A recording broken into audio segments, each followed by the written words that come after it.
கர்த்தருடைய உன்னதமான நாமம் மகிமைப்படுவதாக. மீண்டுமாக அருளுருத்தின் வாயிலாக உங்களை சந்திப்பதில் மிக்க மகிழ்ச்சியுள்ளனாக இருக்கிறேன். என்னோடு கூட 1 பேதுரு 1ஆம் அதிகாரம் 15வது வசனத்தை வாசித்து நாம் சிந்திக்கலாம். உங்களை அழைத்தவர் பரிசுத்தராய் இருக்கிறது போல நீங்களும் உங்கள் நடக்கையில் எல்லாவற்றிலையும் பரிசுத்தராய் இருங்கள். பேதுரு இங்கு சொல்லக்கூடிய வேத வார்த்தை, கர்த்தருடைய வார்த்தை கட்டளையாகவே இங்கு இருக்கிறது. உங்களை அழைத்தவர் பரிசுத்தராய் இருக்கிறது போல உங்கள் நடக்கையில் எல்லாவற்றிலும் பரிசுத்தராய் இருங்கள். அப்ப இது ஆலோசனை அல்ல, கட்டளை. பரிசுத்தராக நாம் இருக்க வேண்டும் என்று சொன்னால், முதலாவது காரியம், நம்முடைய தேவன் மகா பரிசுத்தமுள்ளவர். ஏசாயா 6ஆம் அதிகாரம் அதிலே 3வது வசனத்தை பார்க்கும் பொழுது சேராபின்கள் இவ்விதமாய் சொல்வார்கள், பரிசுத்தர் பரிசுத்தர் பரிசுத்தர் என சொல்லி. நம்முடைய தேவன் மகா பரிசுத்தமுள்ளவராய் இருக்கிறதுனாலே அவருடைய பிள்ளைகளா இருக்கக்கூடிய நாமும் பரிசுத்த வாழ்க்கை நமக்கு வேண்டும் என்று சொல்லி நாம் பார்க்கிறோம்.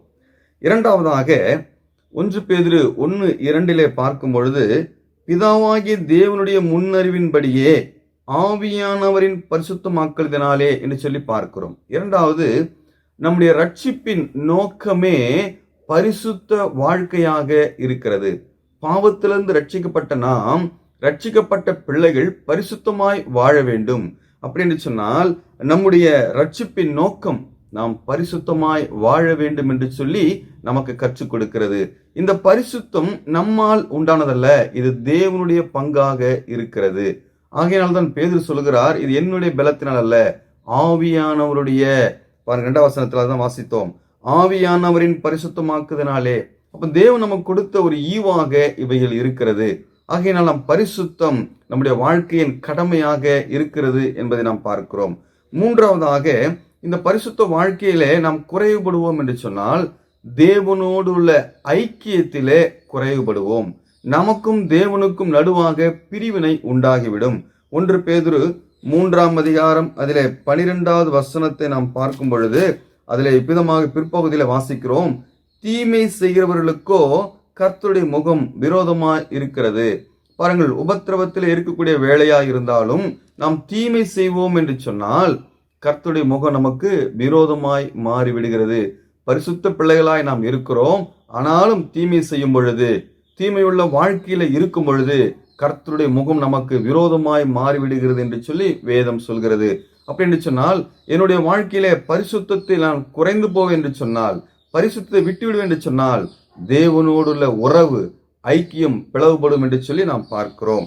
அது மாத்திரமல்ல, 4வதாக நாம் பார்க்கும் பொழுது, இந்த பரிசுத்தத்தை நாம் காத்துக்கொள்ளும் பொழுது சாட்சியுள்ள வாழ்க்கை இருக்கும்.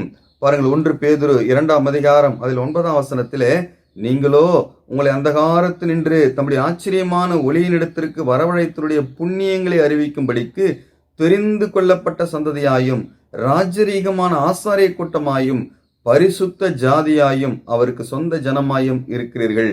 பாருங்கள், பரிசுத்த ஜாதியா இருக்கிறோம், அவருக்கு சொந்த ஜனமா இருக்கிறோம், தெரிந்து கொள்ளப்பட்ட ராஜரீக சந்ததியாக இருக்கிறோம். அப்படி என்று சொன்னால் அவருடைய புண்ணியங்களை அறிவிக்கும்படியாக, அப்படி அவர் புண்ணியங்களை அறிவிக்க வேண்டும் என்று சொன்னால் அவருக்கு சாட்சி உள்ளவர்களாக இருக்க வேண்டும்.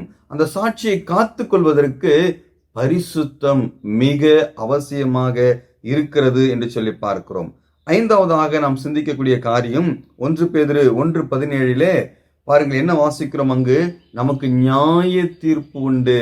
நாம் ஒரு நாள் கர்த்தராகிய இயேசு கிறிஸ்துவின் சிங்காசனத்திற்கு முன்பாக நாம் நிற்க போகிறோம். வெகுமதிகள் குறைந்து போகாதபடி நாமே நாம் பார்த்து கொள்ள வேண்டும். பாருங்க, வாசிக்கிறோம், அன்றியும் பட்சபாதம் இல்லாமல் அவனுடைய கிரியையின்படி நியாய தீர்ப்பு செய்கிறவரை நீங்கள் பிதாவாய் தொழுது கொண்டு வருகிறபடியால் இங்கே பரதேசிகளால் சஞ்சரிக்கும் அளவும் பயத்துடனே நடந்து கொள்ளுங்கள். அப்ப பாருங்கள், பரிசுத்தம் எவ்வளவு முக்கியமாக இருக்கிறது. நாம் ஒரு நாள் கிறிஸ்துவின் நியாயசனத்திற்கு முன்பாக நிற்க போகிறோம் என்ற அந்த உயர்ந்த சிந்தை நமக்கு வேண்டும். அது மாத்திரமல்ல, இங்கு 6வதாய் நாம் பார்க்கும்போது, நாம் பரிசுத்தமாவதற்கு கர்த்தராகிய இயேசு கிறிஸ்து விலைக்கிரயம் கொடுத்திருக்கிறார் என்ற உணர்வு நமக்கு வேண்டும். பாருங்கள், 1 பேதுரு 1ஆம் அதிகாரம் 19ஆம் வசனத்தில் வாசிக்கிறோம், குற்றமில்லாத மாசற்ற ஆட்டுக்குட்டியாகிய கிறிஸ்துவின் விலையேறப்பெற்ற இரத்தத்தினாலே மீட்கப்பட்ட என்று அறிந்திருக்கிறீர்களே. நாம் பரிசுத்தமாவதற்கு ஆண்டவராகிய இயேசு கிறிஸ்து தன்னையே விலைக்கிரயமாய் கொடுத்திருக்கிறார். தன் ரத்தத்தை சிந்திருக்கிறார். தன் ஜீவனை கொடுத்திருக்கிறார் இல்லையா? மரித்திருக்கிறார். 3வது நாள் உயிர்த்தெழுந்தார். அப்போ இப்பேற்பட்ட விலைக்கரியம் தெய்வமே நமக்கு விலைக்கரியமாய் கொடுக்கப்பட்டிருக்கிறது.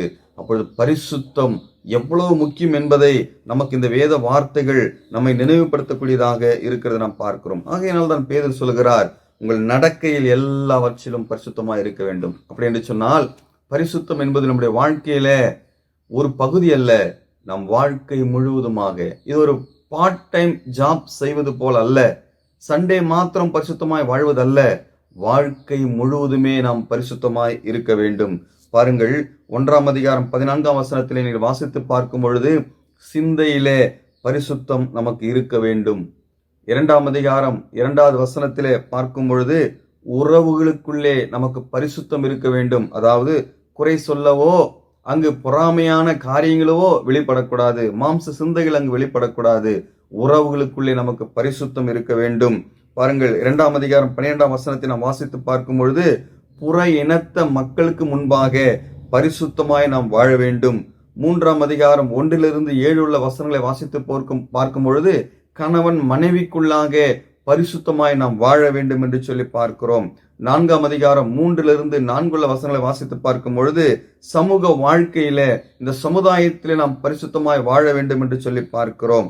2ஆம் அதிகாரம் 19ஆம் வசனத்தை நாம் வாசித்து பார்க்கும் பொழுது நான் வாசிக்கிறேன், ஏனெனில் தேவன் மேல் பற்றுதலாயிருக்கிற மனசாட்சி நிமித்தம் ஒருவன் அநியாயமாய் பாடுபட்டு உபத்திரவங்களை பொறுமையாய் சகித்தால் அதுவே பிரதியா இருக்கும். உபத்திரவத்தின் மத்தியிலே பரிசுத்தத்தை நாம் காத்துக்கொள்ள வேண்டும். ஆகையினால் பேதுரு சொல்லுகிறார், உங்கள் நடக்கையில் எல்லாவற்றிலும் பரிசுத்தராயிருங்கள். ஆகையினாலே நம்முடைய சிந்தை, நம்முடைய நோக்கம், நம்முடைய எல்லா காரியம், வாழ்க்கை நடைமுறைகள் பரிசுத்தமாய் நாம் இருக்க வேண்டும் என்று சொல்லி வேதம் நமக்கு கற்றுக் கொடுக்கிறது. அப்படிப்பட்ட பரிசுத்தத்தை காத்துக்கொள்வோம். பரிசுத்தத்தை கொடுத்த தேவனுக்கு முன்பாக எப்பொழுதும் நிலைத்திருப்போம். இந்த பரிசுத்தமாய் வாழ்ந்து தேவ பிரமாணத்தை நிறைவேற்றி அவர் நாமத்தை மகிமைப்படுத்துவோம். கர்த்தர் நாமம் மகிமைப்படுவதாக.